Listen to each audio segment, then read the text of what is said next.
Hello everyone. In the last part of muscle physiology lecture, we talked about the structure of skeletal, cardiac, and smooth muscle. We concentrated on the skeletal muscle, talked about the structure of a single muscle cell, that is a muscle fiber, and also about the structure of a myofibril, including the myosin and actin. We also talked about the cross-bridge cycle. Now let's continue. In this part, we would like to talk about the structure of the neuromuscular junction and how muscle contract. What kind of factors are contributing to the force that muscle can produce during contraction? So first of all, it's the structure of the neuromuscular junction.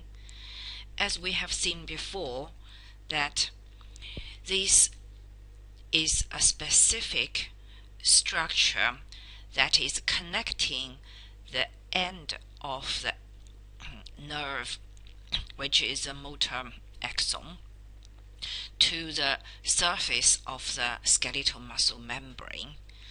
So the first one is when an action potential, which is the activity of the axon, is being conducted towards the end, which is the terminal button. So when the action potential comes into the end of the terminal, we have acetylcholine, which is wrapped in the vesicle, can be released towards the neuromuscular junction, where at the skeletal muscle fiber there is a specific structure called a motor end plate. So when the acetylcholine is released, then it combines with a specific receptor, which is acetylcholine receptor, and it's a nicotinic type of receptor.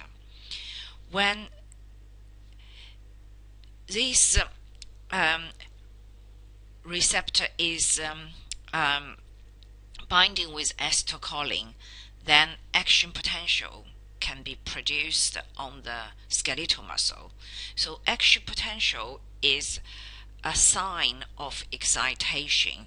When we say excitable cells, we mean that those cells can produce action potential. For example, neuron cells, muscle cells, and endocrine cells. So these are the typical excitable cells that can produce action potential. So let's continue. When the neuromuscular junction releases acetylcholine and then combined with the receptors on the muscle surface, then an action potential is produced on the muscle surface. So how does an action potential on skeletal muscle surface, that is a membrane, induces the muscle contraction? So that is what we called excitation contraction coupling. Coupling means the link. So it's a link between action potential and muscle contraction. That is what we called excitation contraction coupling. So if we look at this diagram, first step is acetylcholine is released from the neuromuscular junction, and then it's the action potential being produced on the muscle end plate. So the second step is action potential is propagated along the sarcomere, which is sarcolemma, which is the surface of the muscle membrane, and it's propagated. That means it's traveling along the membrane, and then the next step is this action potential, when it comes to the T tubuli, which is a transverse tubuli, it goes both into the T tubule as well as jump through and continue to travel along the sarcolemma.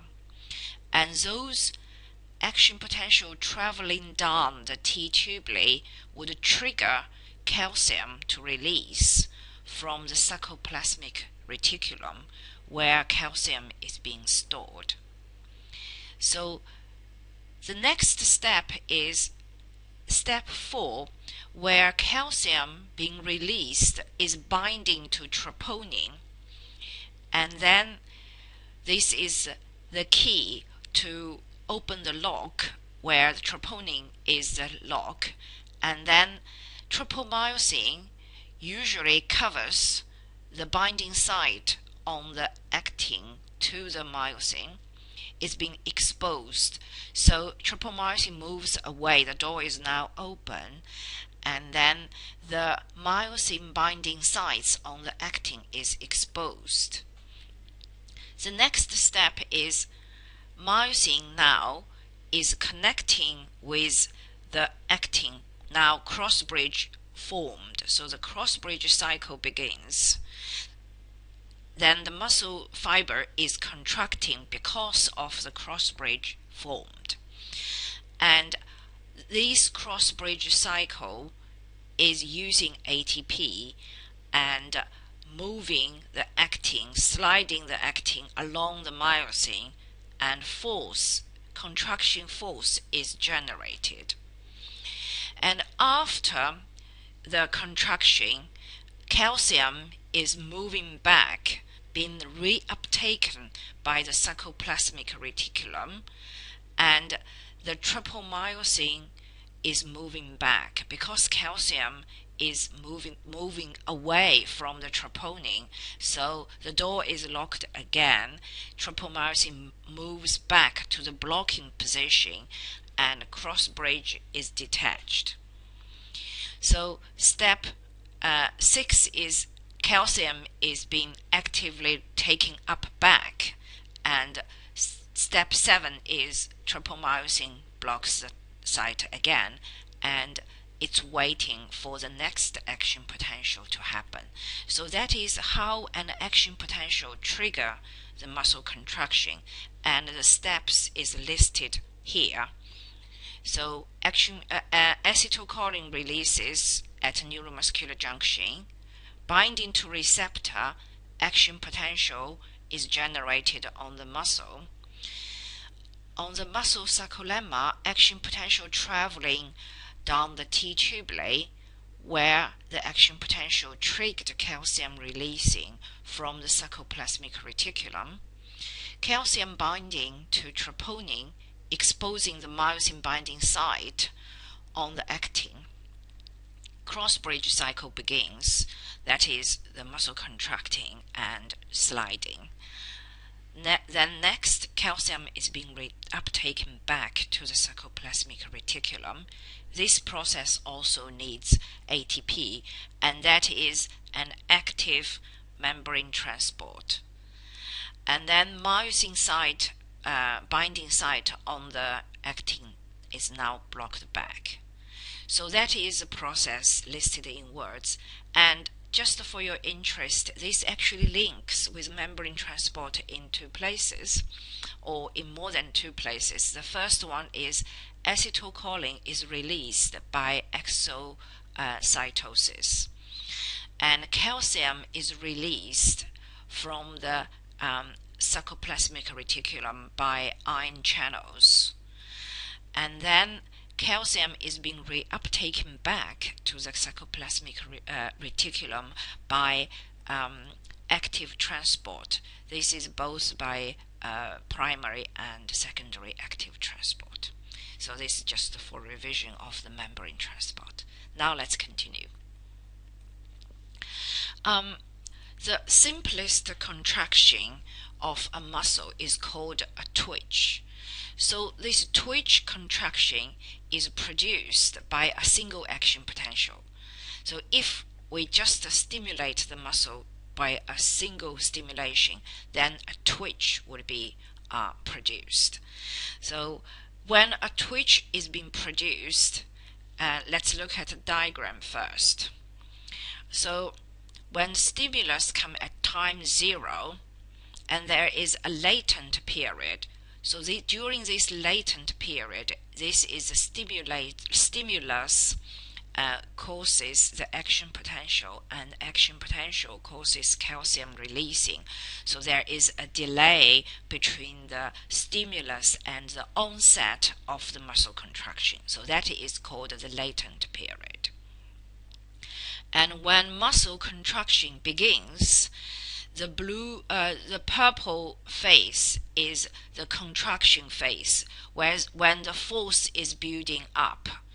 And when it reaches the top, that is, the calcium start to be reuptaken back to the sarcoplasmic reticulum, then the muscle contraction entered the green phase, which is the relaxation phase. So during the relaxation phase, cross bridges are detached from the actin, and calcium concentration reduces, and muscle contraction force also reduces. So the time course with muscle contraction is with 100 or 200 milliseconds, depends on what type of muscle. We will talk about the details later. Now let's go back to give some summarize of the twitch contraction. It is a single action potential, and for a given muscle fiber, there is a certain force that the muscle can produce. So we call it all or nothing. But if a contraction is being induced with a motor unit, then multiple muscle fiber can contract at the same time. Again, that is a story that we can talk about later. So the twitch contraction can be induced for a single muscle cell, which is a muscle fiber. It can also be induced with a motor unit or a whole muscle. So the latency is the time delay between the stimulation and the contraction. That is the time needed for the excitation-contraction coupling. The contraction phase is when the cross-bridge cycling is happening.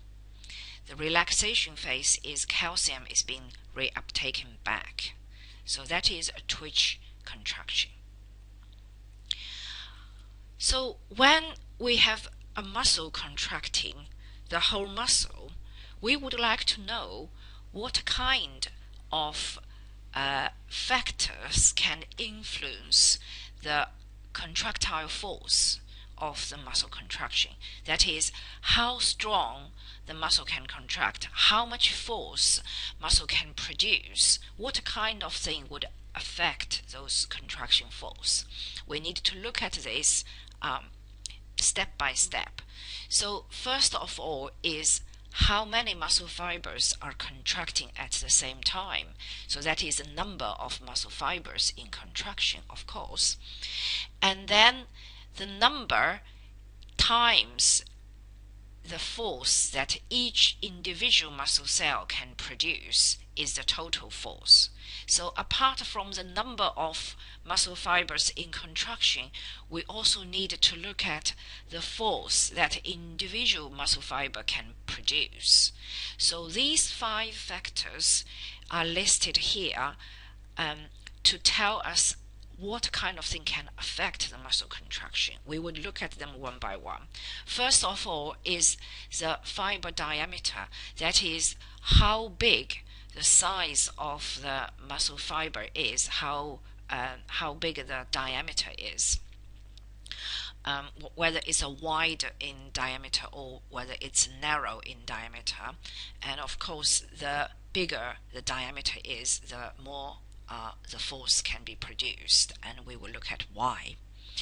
The second is if the muscle initial length has been changed. If you stretch the muscle for too long, then you may not get much force being produced. And if you shorten the muscle, then ask the muscle to contract, you may not get enough force. Only the optimal length of the muscle can produce the maximum force. And connecting with the sports, we have to point out that the change in fiber length cannot happen when the muscles are in the body. So these fiber length only matters when you do experiment in vitro. That is, if you're taking a muscle sample out of the body, then you can change the length in vitro. So that is something that is not related to the in vivo sports activity. So therefore, we will not talk about it in detail in this lecture. The next one is frequency of stimulation.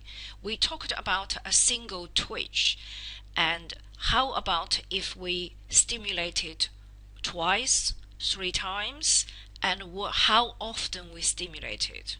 So that is something we need to study. The next one is what type of muscle fiber. We have got a slow muscle fiber, fast muscle fiber, oxidative, and glucolytic. So the different muscle types would produce a different force. And then if the muscle has been overused, we would have muscle fatigue. And when the muscle is fatigued, of course the force will be changed. So these 5 factors contribute to how much force an individual muscle fiber can produce, and times the number of muscle fibers in contraction, that would be the total force that a muscle can produce during contraction. So let's look at these factors. First of all is the fiber diameter. We have learned that myosin and actin filaments are nicely arranged in the myofibril and in a muscle fiber, and the force produced by cross bridge will be dependent on how many cross bridges are in action. So particularly it's the in the cross-sectional area. Remember the circle cross-sectional area. The larger the diameter is, then more filaments are there and more cross bridges are contracting at the same time. Therefore, the bigger the muscle diameter is, then the more force it can produce. So thinking of training in muscle strength, then when you are doing weightlifting, this is the muscle will become hypertrophy, and that is to increase the diameter. So the increasing in diameter actually can increase the force muscle can produce. So this is more like a common sense, but it has a scientific base, because that is the cross-section area of the muscle is increased, so more force can be produced. The second one is frequency and summation. So let's look at this diagram. Number 1 example is a twitch. That's the one that we have seen before. When a single stimulus is beginning, then we get a single contraction, that is a twitch. And what would happen if we increase the stimulation frequency? In number 2 example, we get 3 stimuli. The first stimuli is producing the similar twitch as the one before, but before the force is completely going back to the starting point, which is the relaxation, has not been finished before the second stimulus started. So you can see that the second twitch, the force is bigger than the first one, and again, before the second one can completely relax, the third stimuli comes, so the twitch contraction is increased further. And what would happen if we further increase the frequency, like in number 3 example, we have 5 stimuli now, and the force is getting higher and higher. So that is an incomplete tetanus. And when we further increase the stimulation frequency, then the force is actually fused.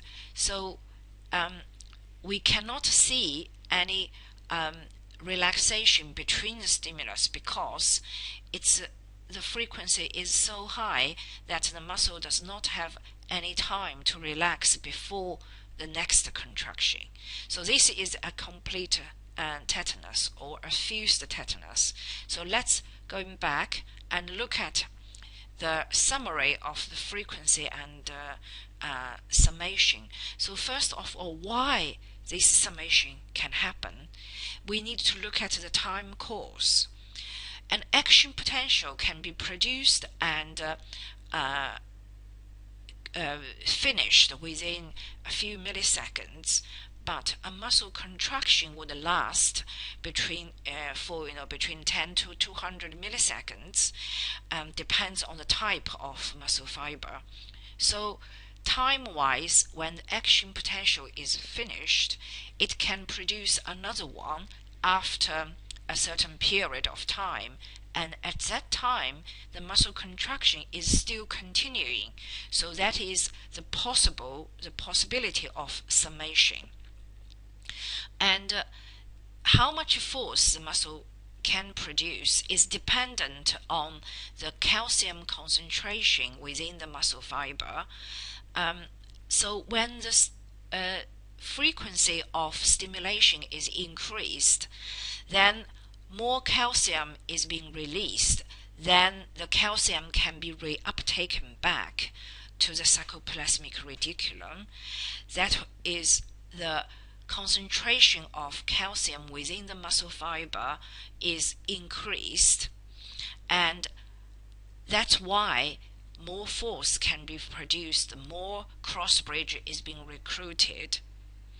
And eventually, when the system is being saturated, that is, all troponin are now binding with calcium and cross bridge cycling has been maximized, that is the plateau of the tetanus. So that means the tetanus has reached its highest maximum force.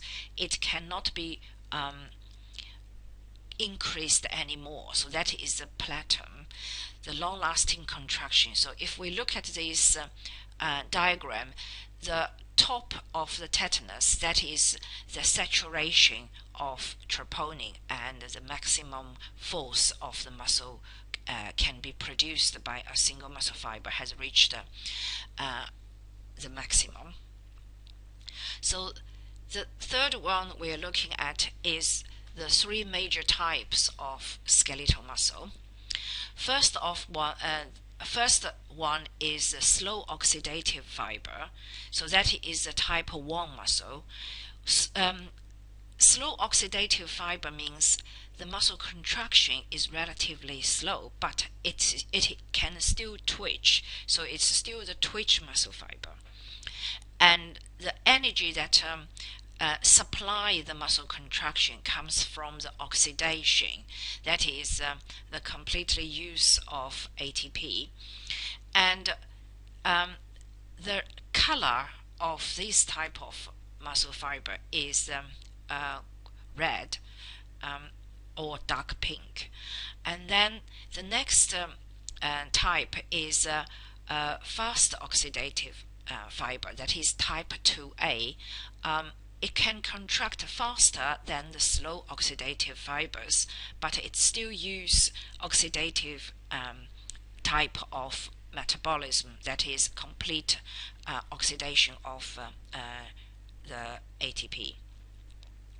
The next control fast oxidative is completely breaking down of the glucose energy source. The next type is type 2B. So this is a fast glucolytic fiber. This type of fiber is not only contracting fast, but is also different from the above two types because it uses anaerobic pathway, so it's not the completely breaking down of the glucose. And so metabolically it's different from the oxidative, and this type of the muscle appeared to be quite pale in the appearance because its lack of myoglobin. And I have to say that this classification of the skeletal muscle fiber is quite basic and very broad. There are also other muscle types, for example, type 2 X, and so these are the details. If you're interested, you can do more reading along that. But in this lecture, we were using these three types of muscle fiber as example to study their characteristics. So we look at the speed of contraction. This is the force generated now has been normalized to 100% of the maximum. So from this diagram, we cannot see how much force different types of muscle can produce because we would like to know the speed of contraction. Let's look at the red one first. So the single stimulus all come from the same place, and the red trace recording the extraocular muscle, that is for the eye movement, moves the eyeball towards the lateral side, that is towards the outside of your face.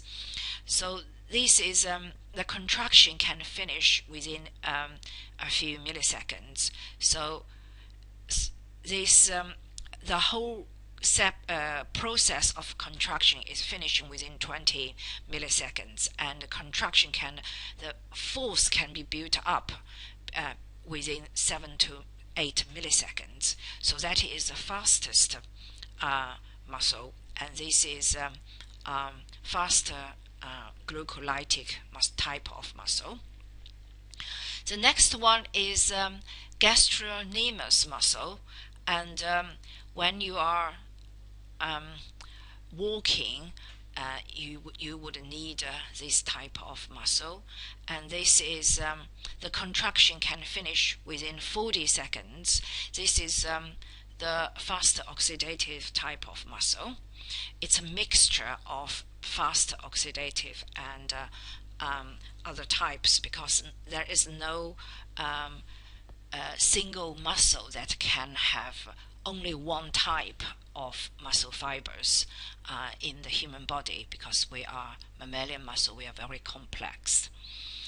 The third type is soleus. Soleus is a slow oxidative, majority of them is a slow oxidative type of muscle.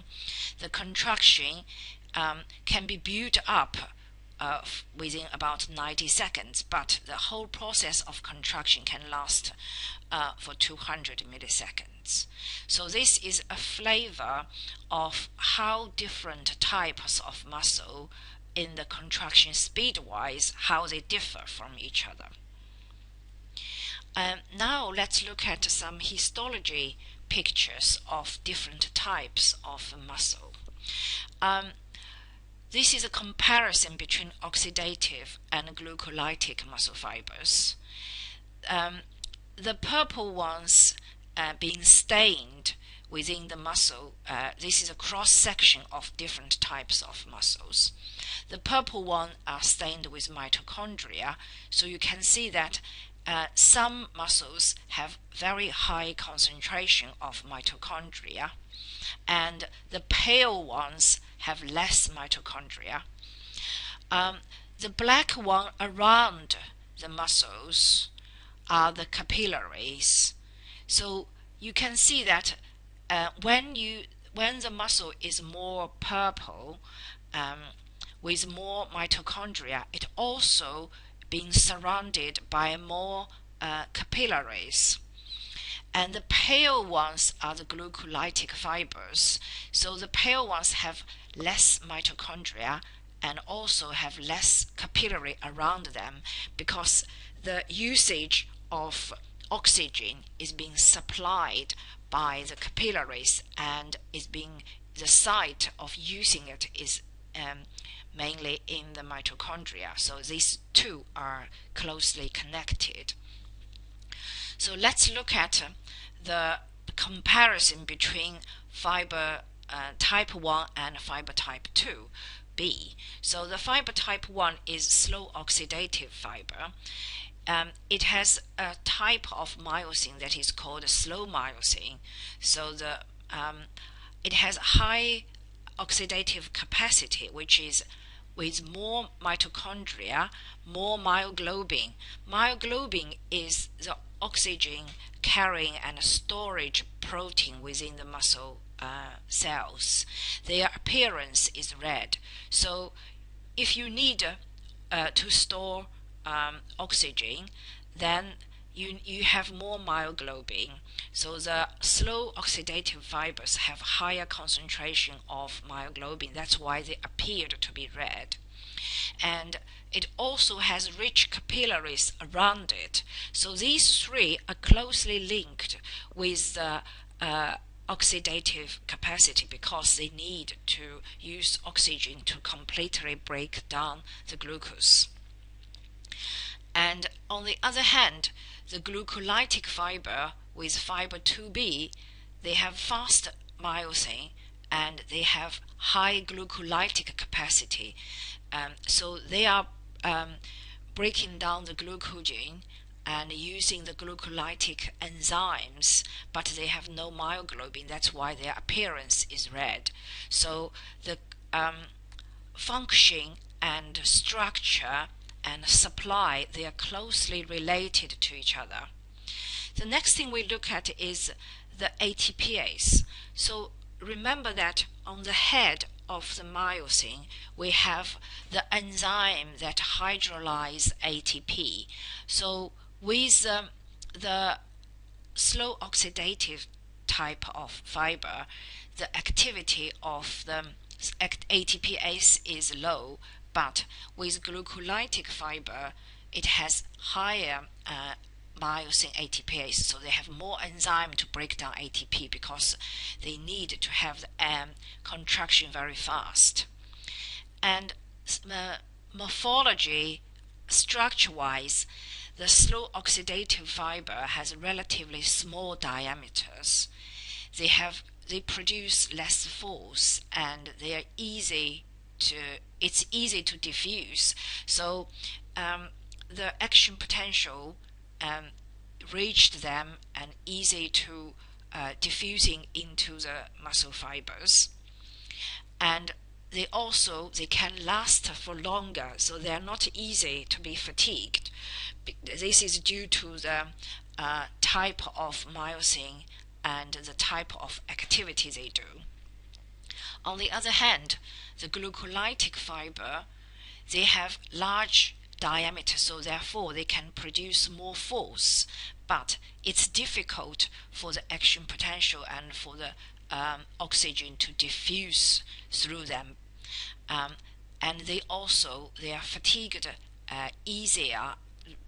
They can be fatigued rapidly, much faster than the slow oxidative fiber. So very interestingly, in a type of fish where you have separate slow oxidative type and glucolytic fiber, the fish actually use the slow oxidative type of muscle to swim. So the glucolytic fiber, the white muscles, they are at rest. So the white muscles are above 95% of the body weight of a dogfish, but they only use the white muscle for escaping. Majority of the time they only use the red muscle, which is a slow oxidative type of muscle, to swim. And so this is a very economic use of the muscles, because with a small part of the body weight, which is less than 5% of the muscle, red muscle, they only use this for swimming, and they are less easy to be fatigued, so they can swim for a long time. But when there is emergency, they need to escape, or when they see some target that they can get food, that's the time that they use the white muscle to escape and to catch. And then after a short period of time, the white muscle is fatigued, and then they can be rested. They can go back to the red muscle used for swimming, let the white muscle have good rest. So it's a very economic use of the muscle. Now, what about the muscle type variation in the body? As we say that all the human muscles, it's a combination of different types of muscles, but different muscles would have different composition, and also purposely trained athletes, they would have different composition, specialized in their muscles. So let's look at the example of a basketball player and a figure skater. So the first athlete is 215 centimeter tall, 147 kilograms built basketball player. And the second one is 160 centimeter tall, 59 kilogram female figure skater. So the basketball player, in their leg muscles, they have lot of fast glucolytic and fast oxidative muscle fibers, and their arm and shoulder are also faster glucolytic.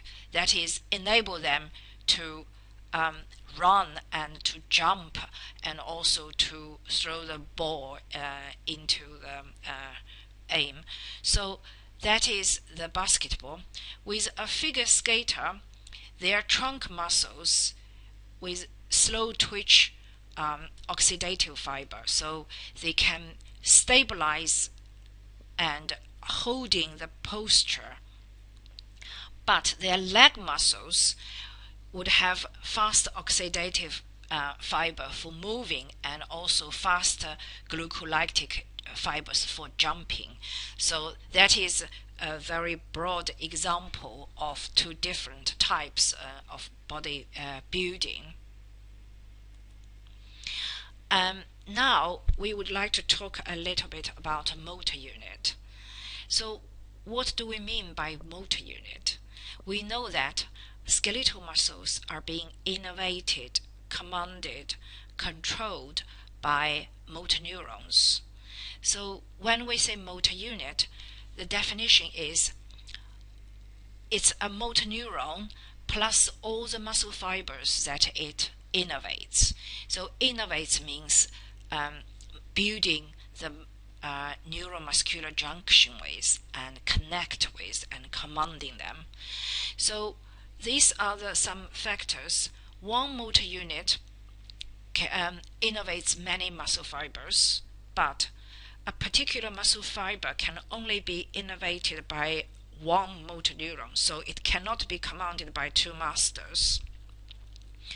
And within the motor unit, it is the same type of fibers. So if, for example, if we look at motor neuron 1 here, which is the dark green line illustrates, and that is the fibers that it innervates are the similar type of muscle. And motor neuron 2 would innervate the similar type of skeletal muscle fibers as well. And motor neuron 3, it's the dark blue one, also innervates a similar type of muscle fiber. So when one motor unit is being stimulated, the type of muscle fibers that contracting together are the same type. So either slow oxidative or fast oxidative or fast glucolytic. You can't have a mix of the type of muscle within the one motor unit. So how do motor units being recruited? So here is the spinal cord on A, and then the motor neuron is going to supply the different types of muscles. So if the motor unit X is being stimulated, then the fibers that it innervates can contract. And if the motor unit Y is being stimulated, then the fibers that it innervates can contract. And if both motor unit A, X and Y has been stimulated, then the 12 fibers, they can contract together. So that is what we call a recruitment of motor unit. So Mike would talk about motor unit in detail. Now, if we look at the order of the recruitment, which type of muscle fiber, which type of motor unit will be recruited first? The first choice is slow oxidative, then fast glucolytic, and fast oxidative. The second choice is fast oxidative, fast glucolytic, and slow oxidative. The third one is slow oxidative, fast oxidative, and fast glucolytic. So which one is the correct one? It's the slow oxidative, fast oxidative, and fast glucolytic. Number 3 is the correct choice. It goes from the smallest diameter to the medium diameter and then to the biggest diameter. Okay, that is the end of part 2.